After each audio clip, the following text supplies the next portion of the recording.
All right, we're rolling. Hey, Sange. Hey, how we doing? I'm doing good, thank you.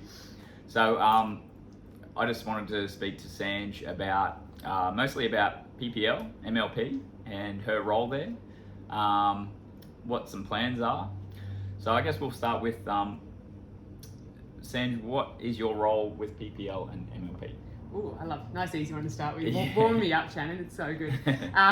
So at the moment I am the league commissioner. So I do everything to do with athletes, tournaments, structure, seedings, look and feel of events, Yep. and trying to bring, I guess, the development of the sport up to that pro level. So started as just the community director about 6 months ago, and pretty rapidly moved into a role that was much more tournament and athlete focused. Pretty quickly, just with my background in lots of different sports. So yeah, kind of natural progression, and it's a pretty exciting space to be in. Well, that's my next question. What's your background, your athletic background? Oh, at the moment it feels very unathletic, apart from our games this morning, perhaps. Yeah, great games this morning. Yeah, my main sport's been volleyball and beach volleyball. So I played for, it's going to show my age now, which, sorry guys, I played competitively for nearly 20 years and travelled a lot throughout Europe, throughout the US. Did a few where I was representing Australia on the world tour with a couple of different partners, but played a lot throughout Australia. So that was kind of my main sport up until about 31, 32, and then thought, athletics is over, it's time to settle down and get a real job and do that kind of thing. And then along came AFL. So again, played with the Gold Coast Suns for a little while in AFLW in their development process, leading right up to their inaugural part of getting into the league, and again saw behind the scenes of a sport and a league emerging. So not only from my own sport was really good, I've actually seen a league and a sport actually come from its infancy. So that's been a really valuable lesson, and a lot of things I learned throughout that, and a lot of contacts now I still, reach out to and have that learning path too. Yeah, cool. So that's obviously going to help with, with pickleball being such a new sport. You've already been in a sport that's been growing at that time, so I think it definitely helps, and you see all the teething problems and the growing pains of a sport that's a small sport, but also from beach volleyball too. Like again in Australia, it was it's a huge sport worldwide, but it's still a really small sport in Australia with low funding, low backing, and again, but with super talented athletes. Like we've done incredibly well on the world stage for the amount of people we've even got playing. So again, drawing on so many of those parallels and learnings and frustrations from an athlete point of view, but also from a management point of view. So I think something similar will happen with pickleball. I really do feel like Australians are going to, make a mark on the pickleball scene, and we're kind of known for that, aren't we? Like Aussie, like kind of overperform from a really small player base in whatever we do. So it's no doubt. Yeah.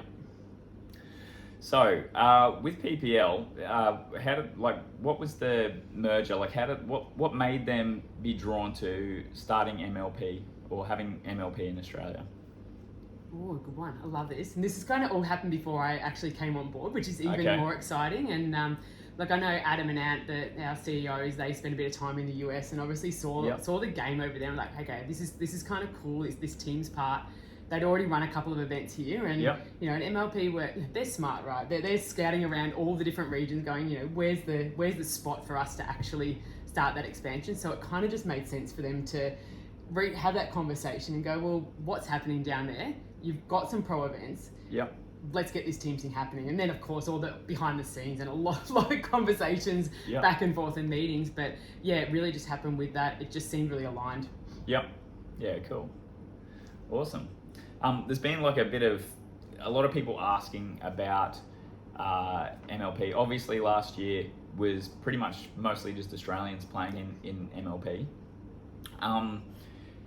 What I guess with the questions, it's mostly been about the US players, having US players come in. They've obviously got a stronger background in pickleball. It's been over there for over 20 years.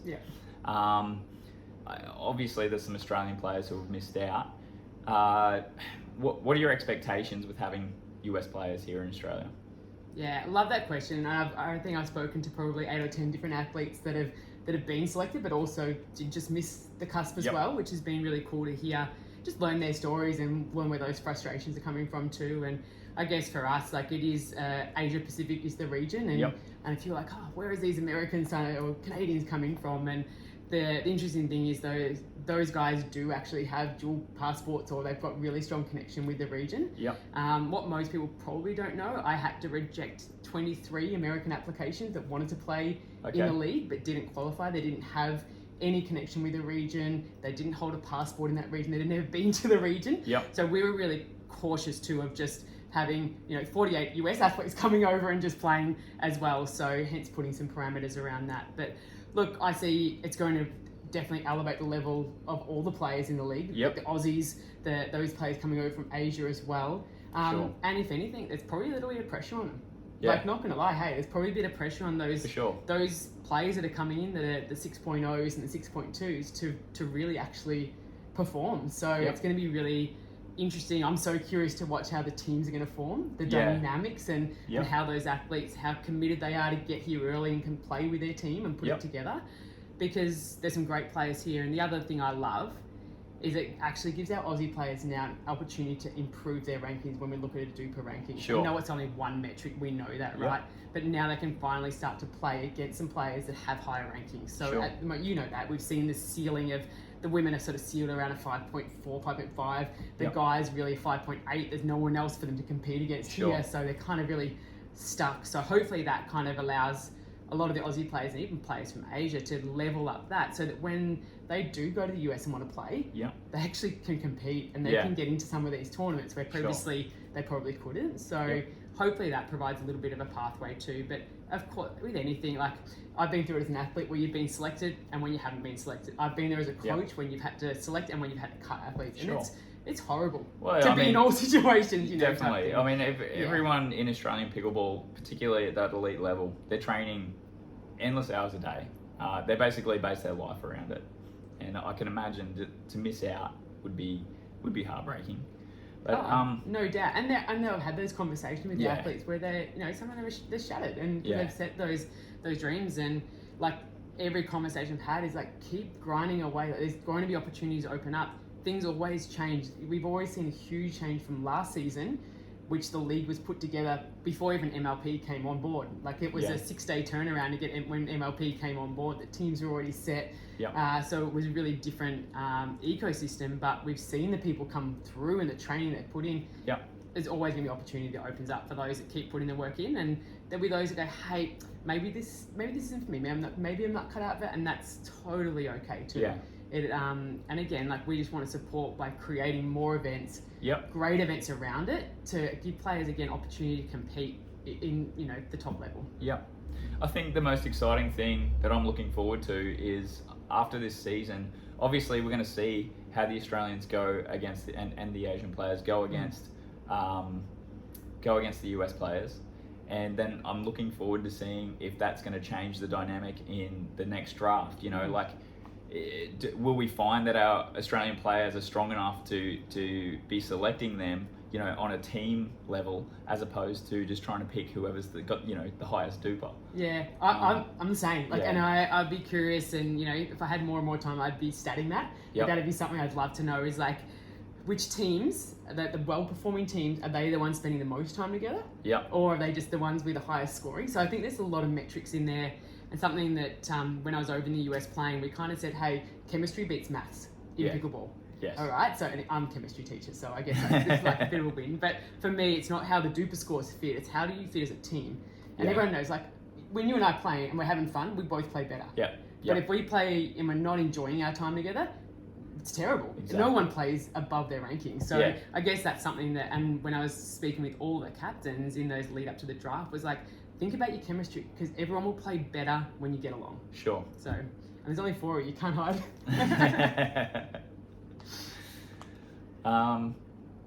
The merger with what's happening in the US, with their merger, how's that going to affect MLP here in Australia? Yeah, a great question. And I actually had one of the athletes ask this on the call the other night, and I'm actually glad they did, because it gave us an opportunity to talk about it and just, I guess, set a lot of unease amongst our players. So with MLP Australia, we have the license to run MLP throughout Asia Pacific, we're not governed by them, so we're not financed by them. Yep. So what happens with us this year, we're all independently financed. So again, the prize money that we put up, $700K, is guaranteed. That's got no impact on what happens over in the US. We've got that contract for the year. Look, pickleball moves so fast, who knows how it's going to look like in a couple of years, let alone in a couple of months. I mean, but, if realistically, with PPL, I think that's really changed the dynamic of Australian pickleball in the last 12 months. So I can only imagine what the next 12 months is going to I know, who could, if you had a crystal ball, right? Yeah. Teams. When are the teams going to be for sale? Do we have any info on that? Oh, the actual, the 12 teams, in terms of private sale, Yeah. Oh, look, I have no doubt that Adam and Ant are working on stuff in the background. Yep. That's definitely above my pay grade, but just knowing the projection of what happened in the US, I know there's people that have been putting expressions of interest in there. Yep. So, look, it seems like the next evolution. Yep. So again, if people are keen, just reach out, get in contact, because it's something that is most likely to happen at some stage. Yep. But again, if you're curious about any of those things, just it's being in contact. And we've seen that over in the States, they've just gone nuts, haven't it? From the initial investment with a lot of those teams now, to what they're valued at now, and even just the athletes, and not even athletes, just the business people that have come on board over there has been just It almost crazy. seems like a what would you call it? It's like a thing you buy now if you're a wealthy person. It's a thing you had to have. Have you got a pickleball team? No, you haven't made it. If you haven't got a pickleball team, have you made it? So it's definitely it shows your stature, that's for sure. Yeah, cool. Did you have anything else you want to add? Oh, I thought I was having. I feel like I'm going to ask you the questions now. I've got to. Well, I guess we've got some pretty cool events coming up. We've got our season 1, so we're only 4 weeks out now from our first event. The draw has been done. It'll be published this week, so we're going to get some really cool rivalries. I'm so curious to see what rivalries we start to have. Of course, we've got sort of 5 Queensland-based teams. We've got a couple in New Zealand, a couple in Asia. So I know a couple of those play head-to-head in that first round. And for me, it's and I always love the storylines of sport. I follow a lot of sport, and for me, it's the scoring and the stats is nice, but it's the storylines that come out for me that I love to see. And who are those surprise packets? Who's the athlete that's going to step up and stand out? Where we're oh man, I thought they were just kind of making up the numbers, and they just had a thing. Or seeing some of these dynamics and players that I haven't had an opportunity to see a lot, and just the different pairings. Even in our PPL event, which is our open event, there's so many different combinations that are different to the teams event. So for me, it's oh man, we're just going to see so many different things rather than perhaps, which we started getting a pattern of last year a little bit. There's probably the same, maybe 5 teams that were starting to compete on the podium. We're sort of rotating around definitely. But I think we're going to see a lot of interjection. We've got a lot of mix-ups between Aussie players playing with some of our Asian counterparts, as well as some of the other players coming into teams. So it's that for me is where's the storyline's going to come from, and who are we going to be talking about? What match or what game, that moment? Who's going to step up in those moments? That's for me the exciting stuff. I really can't wait to see some of the Asian Indian players, because I just feel like we've seen it before at international tournaments, just how good particularly some of the Indian players, they really are very talented players. I'm really looking forward to watching them. And something you said earlier, about the US players, and we know in every country the game style is a little different. Yes. I mean, I've only played here I've got one little cameo in the US, but definitely can't call that as playing at any level by any means. But every region has a different style, and that's again as a curiosity point for me is how are the captains going to blend those styles, but also what are we going to see on the court as well. So that's another point which I can't wait to see what brand we start to produce maybe by event 2, 3, 4. It's what is the MLP Australia brand on the court? Because right now, who knows? It'd be so, you had just probably as good a guess as I do with that. Yeah, it'd be so cool if it's just a completely different game style to what we watch in the US, which really gives it its own sort of style to a reason to watch that instead of watching some of the US MLP. Give it its own flavour, I guess. Flavour, and seeing the athletes come out of the shell too. I haven't come from tennis. I know a lot of people have, and tennis is a little bit more quiet, sit down, new thing. I come from beach volleyball where the music's pumping, you play up to the crowd, and Yeah. for me, like I probably am more aligned down that path to bring that to our sport. Yep. More so than the please sit down like a library sport. So Yeah, for sure. I love the personalities that are coming into the sport. Yep. We saw it last year, like Danny Altan, then we saw Ben Costin, like these guys that are just so passionate out in the court, Yep. just giving it all, and I love that. And Yep. I never want to hide that. I never want to be saying, excuse me, can you just be a little quiet there? And enough of the celebration. Just, I'm all about having that because that draws fans in. People want to follow that. Yep. People get excited by that. No one wants to sit there and just watch people dink 400 times in a row with no celebration, right? Yeah. I mean, I don't. so I'm excited to have that. And I love when people are in there and athletes are in their natural state. Yeah. That's when we see them play the best, Yep. the best for the crowds. And, if we want to take this sport big, we've got to take it to the masses, not just the people that are playing pickleball. Yeah, I think also it works against some people as well. Having the noise and the crowd, it can make some really talented players crumble. So having that pressure. Oh, pressure! It's the best thing. And, and again, like you put these athletes in these environments, and it brings that to the surface. You have these pressure cooker environments. They've got a couple of games to get their stuff sorted out, to get through to elimination rounds. There's a lot on the line. Yeah. Pressure really does bring out those cracks. So if there's any cracks in the team, it'll expose them. So again, I love it. And pressure, as you said, comes in different ways. Sometimes it's on the court in the skill, sometimes it's with the crowd, sometimes it's being interviewed. Like, everyone sort of deals with it differently. So I'm really curious to see the professionalism of the sport and the athletes level up, because they're going to have to in their mental game, in their preparation, in their recovery. It's not just their on-court skills, and we're really going to do a lot with our athletes to really provide them with some of those structures to start giving them the toolkit to be more professional as well. Yep. Speaking of when you mentioned recovery, obviously it's going to be MLP is running at the same time as PPL. It's a lot of events to have, over a weekend when you're playing sort of both the PPL, doubles, mixed doubles, all that stuff, and then also playing the teams event. Do you think that that's going to sort of change the dynamic of play as well? Like, obviously when we watch the MLP in the US, they're pretty much playing fresh.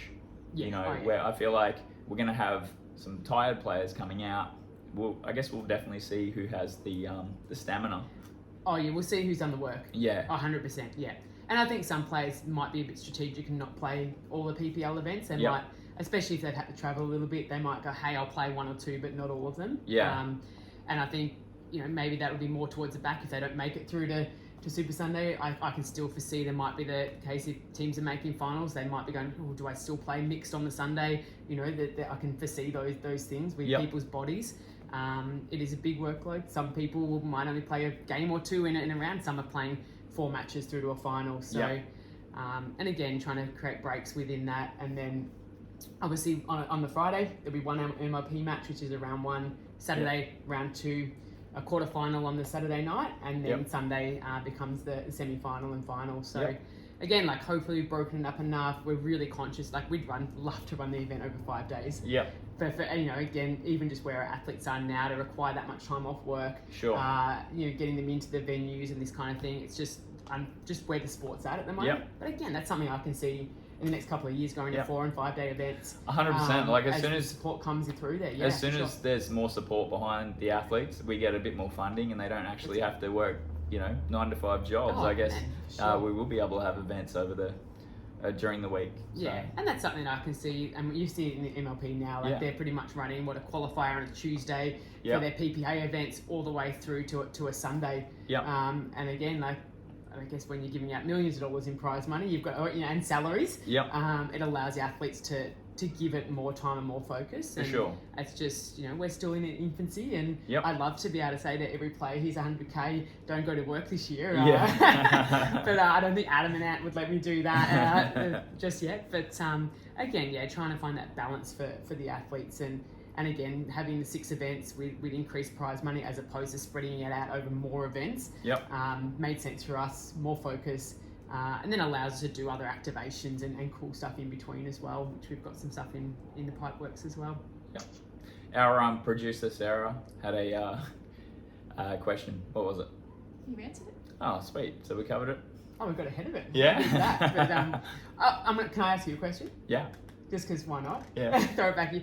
I'm excited. So I would love to know, Shannon, what's the thing you're most looking forward to with the MLP this year? Like, I know you sort of sit behind it. You've got a lot with the Gold Coast, obviously with Sarah, but you know a lot of the players. You scouted them. You know that kind of thing. What for you kind of gets you excited? Or go, hey, what's kind of the excitement part? Honestly, for me, like, as much as I know, like, a lot of my friends are upset about having the US players here, for me, it's having those really highly talented overseas people here to see where we're at. Like, I feel like even though right now it's hard on the players who have been working hard to play MLP, I really honestly feel like we're going to see where we're at. Realistically, we're going to have a pretty good idea where we're at. And I just think that's going to be great for everyone over time. Yeah, definitely set the benchmark. Like, definitely. We'll know. And then sometimes you're right, you're playing guessing games, and we've seen Sarah go to the US, Mitch and Amelia to spend a bit of time over there at the end of the year. But again, it's hard when we've got our players going into their environment, so it'd be really cool to see some of theirs coming into our environment, and let's see where they're at. And again, I hope for us it does give more exposure for our sport and what we're doing here in Australia, and creating more pathways for our athletes to go and play over there. And that's if I talk about long-term goals, like, as much as I'd hate to see some of our athletes not play for us, if we had a couple of athletes drafted into MLP US, through Challenger up through Premier, like, that'd be a huge goal for us. Well, we'd love to see that, you know, and that's the pathways and opportunities we have. So that's we found when we traveled to the US that Sarah was really lucky to get some good partners, but it was never easy. It was hard to find people to train with when people hear about a player from Australia, they don't even know pickleball exists here. No, like, they really had no idea who she was. They could have got me. They could have got so it was very hard for people to give you opportunity, and I just feel like this is going to give us some exposure. I really hope that we get the viewership from the US and overseas, just so it sort of sets our players up for the future. I think that's going to be a really good thing. Yeah, and I guess that's the benefit if we're looking at, there's always downsides and there's always upsides, and having a handful of those players that are in the US and why in Asia, over in India, like, our viewership is going to expand into those markets quite organically. Rather than us trying to shove it down there, which can be really hard. So so hopefully it does lift the profile. Hopefully it does. Whenever you lift the profile, it creates more opportunities. And again, who knows what's going to happen in 6 months with other opportunities that are going to pop up. And again, if more people are playing the game and there's more chance to play at a high level against great players, like, I think we're in a pretty good spot with the sport. Cool. Well, I think that sums up everything I had to ask. Yeah, that was fun. Thank you so much. Pleasure. Bam. All right. Thanks for listening, guys. Thanks, guys.